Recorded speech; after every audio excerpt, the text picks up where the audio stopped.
So one thing I really wanted to address about air suspension, in particular the airlift bags.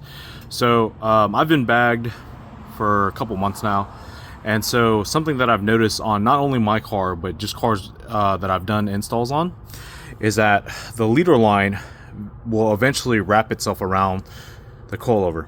Now, obviously that's not good because these stainless steel lines rub against that stuff. It's like sandpaper. You can even see where mine has like gouging from it.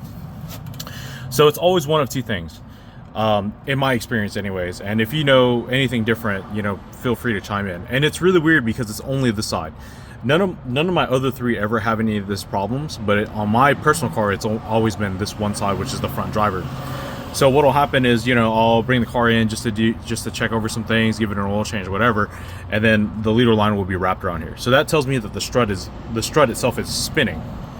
So what I always do, and I've noticed that works, is that I tighten the hell out of this, the lock here. And so I basically will put a chisel on here, flathead screwdriver, whatever, hit it with a hammer a couple times, right? Once you get this tightened,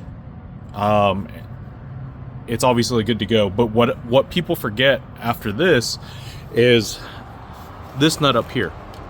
So this nut right here on my personal car, like I said, I've seen come loose, and I think that this is actually what's coming loose, causing the whole strut to spin on the bottom, and then that's why the leader line gets tangled up like that. So you've got to tighten the bottom first, and then I always put a wrench on here and I'll rotate it. You don't want to use a socket, because if you get the bottom collar not as tight as it should be, the whole strut will still rotate. So you really want to get the bottom first and then turn around and tighten this. And like I said, always throw a wrench on it. Don't ever use a socket, because you'll never see if it's spinning or not unless you've got someone helping you. So just a little tip there. And this is the second time this has done it to me, but the last time I tightened all this stuff up, it's probably been a month. A few months now. And it's finally done it again. So I've tightened it all up again. I've tightened it really tight this time. And then we'll check it again in a few months and see what happens. If not, I'll have to resort to using some type of adhesive, whether it's Loctite or not.